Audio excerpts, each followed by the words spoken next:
아이성 전투에서의 패배 이후에 하나님께서는 여호수아와 또 이스라엘 공동체에게 다시 한번 기회를 주십니다. 그래서 어제 본문에 이제 매복 작전 그리고 유인 작전에 대해서 이제 말씀해 주셨는데, 오늘 본문은 그 말씀하신 대로 이제 그 여호수아와 백성들이 온전히 순종하는 모습을 보게 됩니다.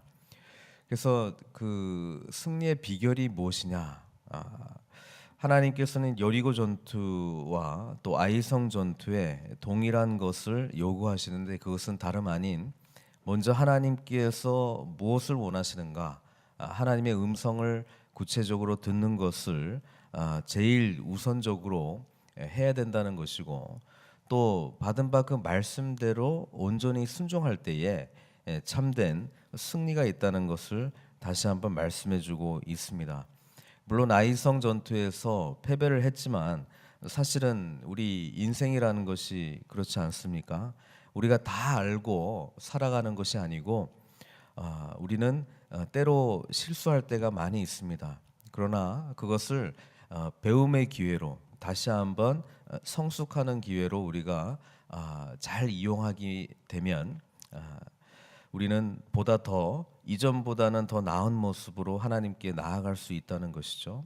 이스라엘 백성들도 여호수아와 함께 별반 차이가 없습니다. 그들은 실패를 통해서 어떻게 하면 하나님 앞에 더 바른 관계를 맺고 나아갈 수 있는가, 무엇이 더 중요한가, 그것을 이제 배우게 된다는 것입니다. 오히려 이 아이성 전투에서의 패배로 말미암아 그들은 더욱더 하나님 말씀을 귀하게 듣는 것이 그들 마음판 가운데 새겨졌을 것이고, 그 다음에 순종이 능력이구나, 순종이 승리하는 것이구나, 그것을 확실하게 경험하게 되었다라고 하는 것입니다. 10절 보면은 여호수아가 아침에 일찍이 일어나, 이 표현은 계속적으로 반복해서 나왔던 것입니다. 그만큼 여호수아는 하나님의 일을 이루기 위하여 일찍부터 마음과 또 여러 가지로 준비하고 있었다는 것을 우리가 보게 됩니다. 그리고 백성을 점호하고 이스라엘 장로들과 더불어 백성에 앞서 아이로 올라가매, 이전에 아이성 전투에서의 또 하나의 패배 요인 중에 하나는 그 아이성을 이제 정탐하러 왔던 사람들이 보고하기를 여리고에 비해서 너무나도 작은 성이니까 우리가 다 갈 필요도 없고 그냥 한 2, 3천 정도만 보내면 됩니다, 이렇게 보고하지 않았습니까? 그래서 2, 3천만 그냥 보냈어요. 여호수아가 직접 가지도 않았습니다. 근데 이번에는 여호수아가 직접 올라가고 또 그 선봉에 서서 진두지휘하는 모습을 보게 된다는 것입니다. 영적 전쟁에서의 진정한 승리는 리더들이 결코 뒤에서 이렇게 가만히 있는다고 승리가 주어지는 것이 아니라는 것을 말씀해주고 있죠. 우리 주님께서는 늘 최전방에, 영적 전쟁의 최전방에 서 계시다는 사실을 우리가 믿어야 됩니다.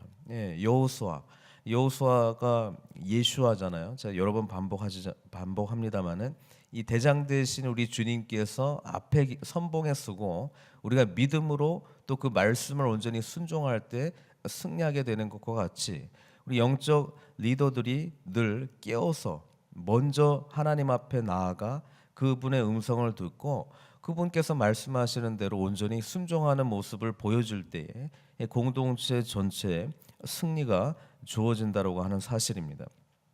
12절에 보니까 약 5천 명을 택하여 성읍 서쪽 베델과 아이 사이에 매복시켰다, 이렇게 돼 있습니다. 어제 본문에 보면은 3만 명을 택해서 그 매복 전투에 투입한 것을 보게 되는데, 별도로 지금 5천 명을 또 지금 준비하고 있는 거예요. 이들은 매복병들이 있었던 곳에서 약 2마일 정도 더 떨어진 곳, 그러니까 아이하고 베델 사이에 이제 매복시켰는데, 그 이유를 이제 찾아보니까 혹시 베델에 아이 성의 이 여러 가지 어려운 상황들이 보여질 때에 이 베델에 있는 그 또 다른 가나안에 있는 그 원주민들이 도움을 청할 수도 있고 했기 때문에 이걸 아주 그 원천 봉쇄하고 있는 아주 그 주도 면밀한 모습을 보여주고 있습니다. 어떻게 보면 이 부분은 하나님께서 명령하시지도 않은 내용입니다. 그런데 여호수아가 플러스 알파로 지금 진행하고 있는 내용이거든요. 우리는 하나님께서 우리에게 요구하시는 것을 철저하게 순종하고 있고 또 준비하고 있는 그 여호수아의 모습을 보게 됩니다. 그래서 어쨌든 지금 이제 유인책을 쓰려고 성경은 지금 기록하고 있습니다. 그래서 백성들을 이끌고 이제 전쟁하는 척 아이 성 앞으로 이제 찾아오게 되는 것이죠. 그러고 난 다음에 이제 전투가 이루어질 때에 이제 도망하는 모습을 보이게 됩니다. 어제도 말씀드렸지만 아이 성 사람, 아이 왕과 아이 성에 있는 사람들의 이 교만한 마음을 이용하고 있는 것입니다. 물론 이스라엘 백성들도 교만한 마음 때문에 아이성에서의 패배를 경험하게 되었지만 아이성에 있는 사람들은 지금 그 홍해를 가르렀던 하나님, 그리고 그 아모리 왕 시온과 그죠 바산 왕 옥을 무찔렀던 그 위대한 두려운 백성들이 우리한테 패했구나. 그리고 얼마 전에 여리고성에서도 그 여리고성이 그냥 맥없이 무너진 것을 들었는데, 야, 우리가 저들을 무찔렀구나라고 하는 그 자만심이 얼마나 강했겠어요. 그렇죠? 그러니까 저들 별거 아니구나. 우리의 신들이 우리와 함께 있다. 이런 그런 교만한 마음들이 이들에게 있었다는 것이죠. 그래서 보니까 그 지난번과 같이 이들은 또 패하게 될 거다라고 하는 그런 생각이 아주 강하게 있었던 것 같아요. 얼마나 강했냐면은 17절에 보니까 아이와 베델의 이스라엘을 따라가지 아니한 자가 하나도 없으며 성문을 열어놓고 이스라엘을 추격하였더라, 이렇게 지금 성경은 기록하고 있습니다. 그러니까 성문도 다 열어놓고 제쳐놓을 정도로 그들에게는 야, 저들은 별거 아니다, 우리는 확실하게 이길 것이다라고 하는 자만심이 있었습니다. 우리가 신앙생활 할 때에 이 자만한 마음, 교만한 마음처럼 무서운 것이 없습니다. 이것이 때로는 우리가 해왔던 일에 여러 번 성공을 해서 야, 이렇게 하면 확실해라고 하는 그런 작은 일부터 해서 우리 자신을 더 많이 믿는 모습으로 점차 변화되어 간다는 것이죠. 이게 무서운 겁니다. 어느 정도 시간이 지나면 하나님을 믿는 것과 내 자신을 믿는 것에 그런 큰 차이를 못 느낄 정도로 일이 진행이 된다고 하는 것이죠. 그때가 언제냐?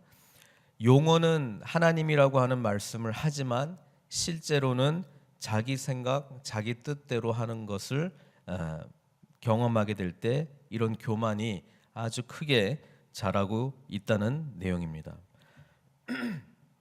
그래서 우리는 끊임없이 하나님 앞에 납작 엎드려서 이거 정말 주님의 뜻입니까? 제 마음 가운데 이렇게 하고자 하는 소망하는 마음들이 있는데 주님 확신을 주십시오. 하나님의 뜻을 온전히 알기를 원합니다 라고 하는 그런 겸손한 마음으로 늘 주님을 찾아야 된다는 것입니다. 또 이전에 이렇게 해왔던 방식을 의지하는 그런 마음보다는 새롭게 주님께서 요구하는 것이 무엇입니까? 라고 하는 것을 늘 물어야 된다는 것이죠.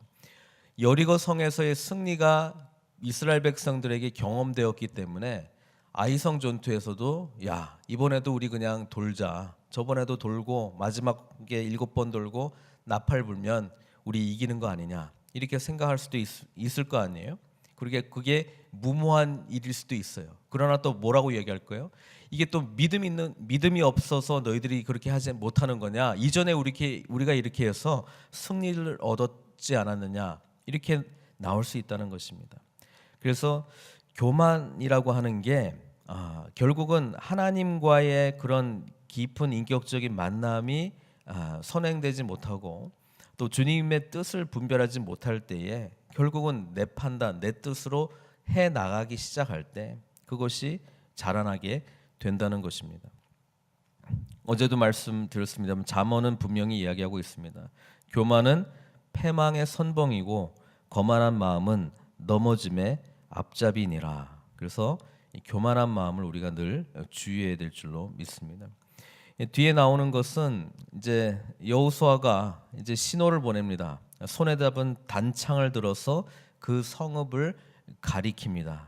이때 매복해 있던 그 복병들이 나와서 이제 그 성을 점령하게 되고 뒤에는 아이 군사 모두가 이제 멸망하게 되고 죽임을 당하는 그런 일들로 기록하고 있습니다. 그리고 아이 왕은 사로잡혀 여호수아 앞으로 끌어왔더라. 성경은 그렇게 말씀하고 있습니다.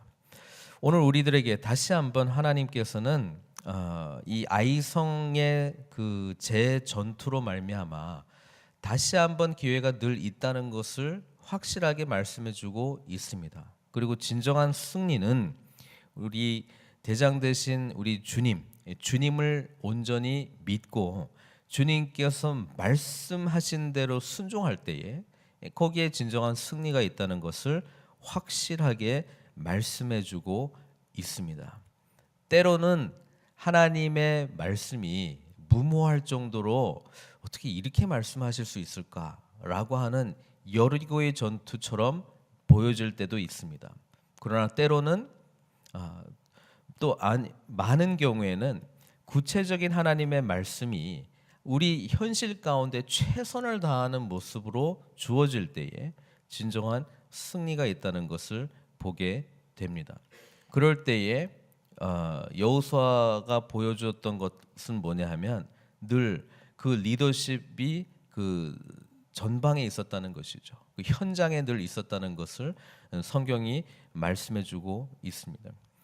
나중에 다윗 왕도 마찬가지지만은 언제 그 죄 가운데 빠지게 됩니까? 결국은 이 전투하는 그 현장에서 멀어질 때, 그렇죠? 전투하는 현장에서 멀어질 때에 죄악 가운데 빠진 것을 우리가 볼 때에 우리는 신앙 성숙이라고 하는 것은 늘 이 영적 전투 가운데에 있다는 것을 우리가 망각하기 시작할 때에, 그렇죠?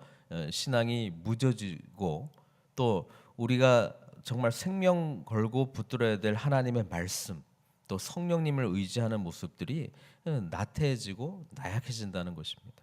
오늘 이 말씀 붙드시고 다시 한번 하나님께서 늘 기회를 주시고 회복시켜 주시고 어쩌면 더 교육의 그런 기회로 삼아 주셔서 더 크신 하나님의 능력을 붙들라고 하는 그런 하나님의 초대에 우리가 함께 응하시는 저와 여러분들 되시기를 주님의 이름으로 축원드립니다.